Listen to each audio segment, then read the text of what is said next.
Welcome to another exciting review of Eat That Frog by Brian Tracy. All right. And tonight we're going to be looking at chapter 7, which says,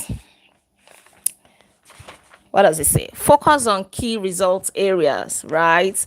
Why am I on the payroll? Why are you on the payroll of that company? When every physical and mental resource is focused, one's power to solve a problem multiplies tremendously, says Norman Vincent Peale. Right. So your power to focus on a particular task, to put in all your energy mentally, financially, spiritually, and everything. But the question you should be asking yourself is this: why am I on the payroll of that company or that organization that you are working for, or even your own business, right? Why are you on the payroll? Why are you collecting salary every now and then? This is one of the most important questions you can ever ask yourself, and that you need to keep asking yourself over and over. Why is this company even paying me? You will ask yourself that question if you are not selfish, right? As it happens, most people are not sure exactly why they're on the payroll. That means they don't really know what they should be doing in that company. They are confused. It could be somebody else's company. It could be your own company. So what does it actually mean? Let's go to key results areas. What does it mean? It is defined as something for which you are completely responsible. That means if you don't do it, it never gets done. It remains undone. This is something that you are in control of, or something that is under your control. And the output or the success of this thing can really bring tremendous changes, positive changes to your life. And this is why you need to be asking yourself, okay, what am I in charge of when it comes to this particular task? Probably you're employed as whatever. Right. Your job can be broken down into about 5 to 7 key results areas, or maybe more, right? But at least most people would have 5 to 7 key results areas on whatever job that they are doing. And these key results areas represent the results that you absolutely positively have to get to fulfill your responsibilities and make your maximum contribution to your organization. So if you don't know these key results areas, you are going to be confused. You are not going to be productive, right?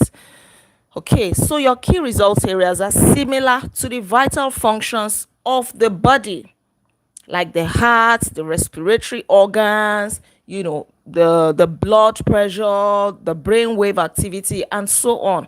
Imagine these functions or these organs, your brain, your liver, your lungs, your heart. Imagine that they are not functioning in the body. What happens to that person or the organism?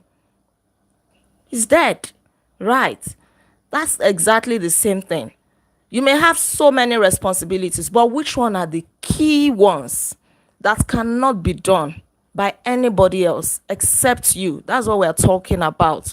So whether you have 20 things that you are doing, all of them cannot be the key things that you should be doing.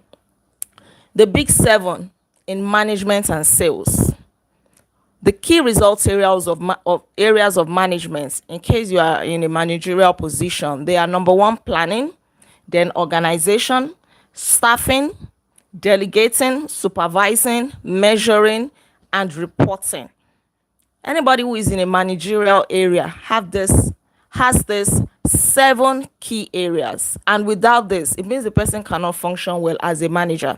If you're a salesperson, for example, your key results areas will be prospecting, building rapport and trust, identifying needs, presenting persuasively, answering objections, closing sales, and getting resales and referrals. Unfortunately, so many salespeople stop immediately they close sales. No, you don't stop when you close sales. The person should come back to you again to patronize you. The person should be able to refer you again to another person. That means that they are satisfied, right? So as a salesperson, make sure that your customers are always satisfied, so that there can be repeated sales. If you are not getting repeated sales, every person that buys from you is a new person, somebody that you just got now. What happens to the old ones? They are not coming back. Then ask yourself, am I fulfilling my key results areas as a salesperson? Then it doesn't stop there. They should be happy enough to refer you to say, I'll go to Mr. Ike. You will never be disappointed. He sells the best computers in town, right? He will give you peace of mind. You have nothing to worry about. Referrals. So if you're a salesperson here, these are your key result areas. Let me read them again.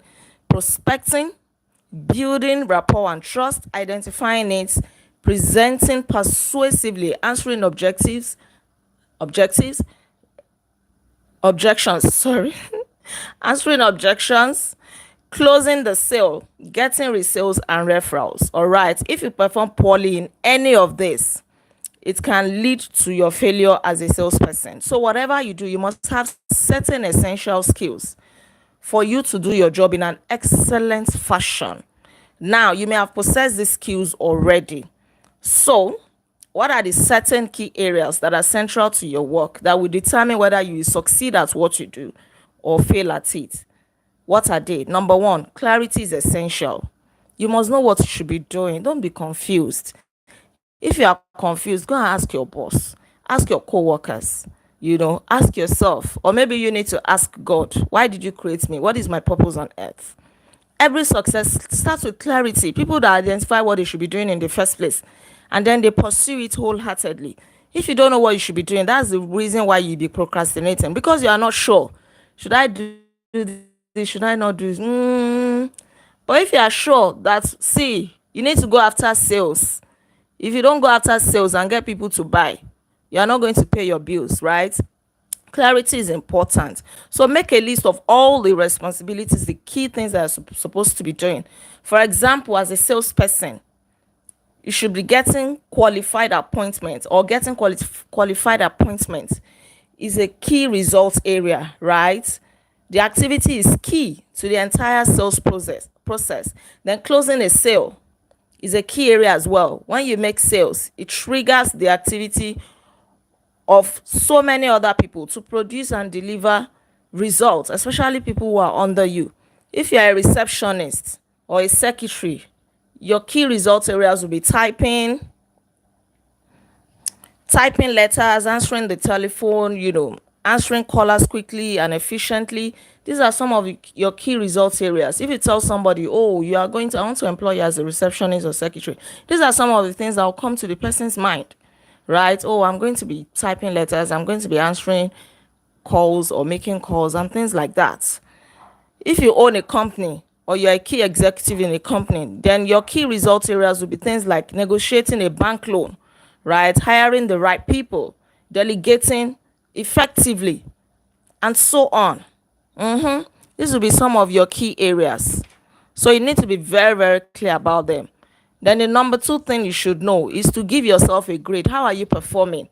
Rate yourself on a scale of 1 to 10. Be truthful to yourself. If you cannot do it, ask somebody to rate you. Ask your boss to rate you. Some of us shy away from this because we don't want to be disappointed. We don't want to hear that bitter truth that, hey, you know what? I just don't want you to feel hurt. But you're not doing well at all, right? Rate yourself. If you do this, you will know your strong points and your weak points. Then you'll be able to focus a lot on your strong points and work on your weak points, right? There's a rule that says your weakest key results area sets the height at which you can use all your other skills and abilities.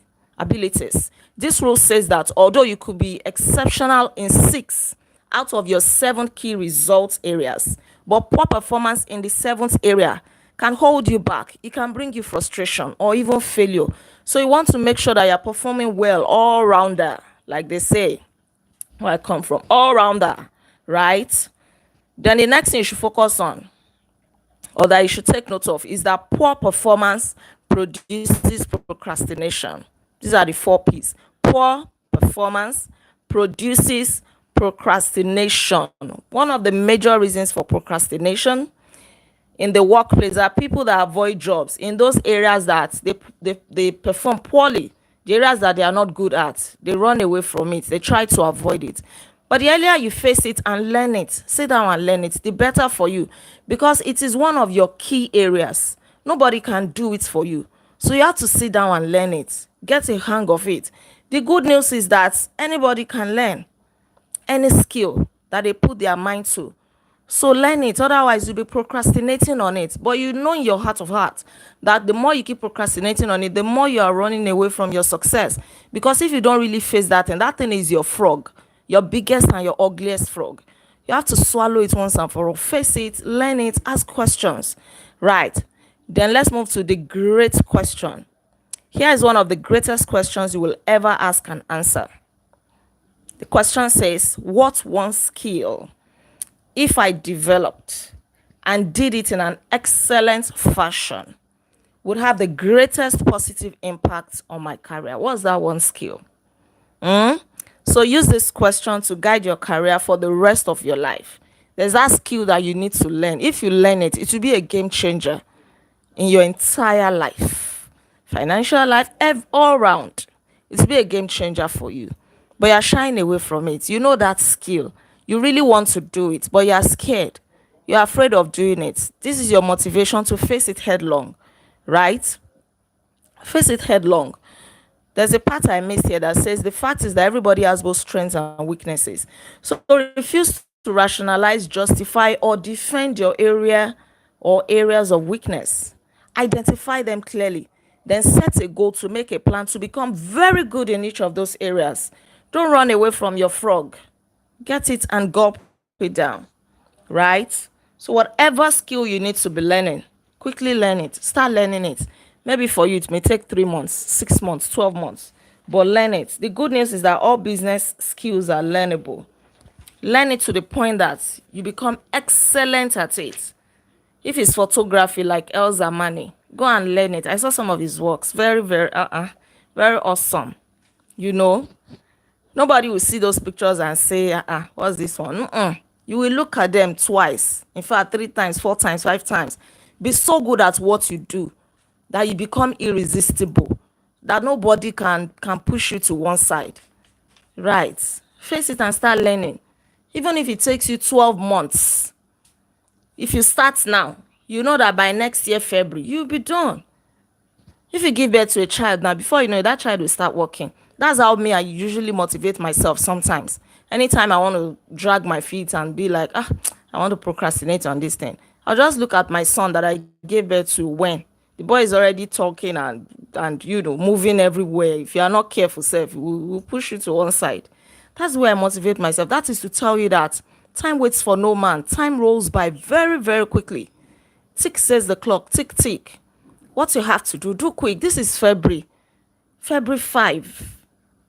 Before we know it's Valentine's Day next week.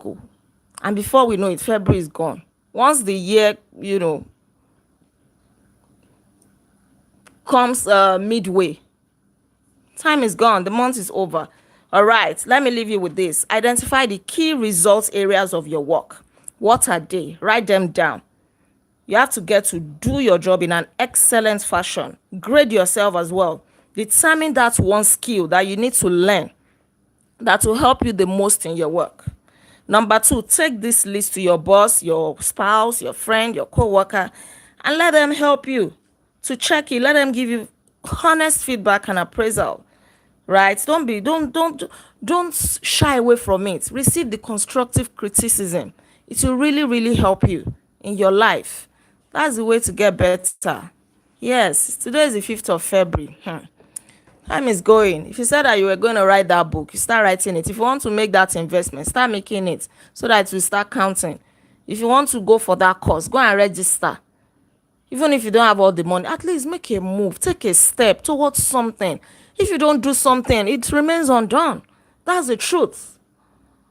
As a husband or a wife, you also have your key results areas, right? We didn't touch on that. But it's good we also identify that. You have your key results areas. Things that are under your own control, your own responsibilities. Nobody can do them for you. Identify them and start doing them. It will bring you success and fulfillment in life. Thank you so much. We've come to the end of today's review. Please don't forget to like this video. Share your comments with me in the comments section below. And please subscribe to this in case you're yet subscribed. I remain Olaide Agbaje, also known as First Lady. And on this channel, I inspire you to live intentionally. We'll come together again as we review chapter 8, which is titled Apply. I'm not sure if you've heard of the law of three before. It's another chapter that is going to blow your mind. Until tomorrow, be intentional. Bye. You're welcome. You're welcome.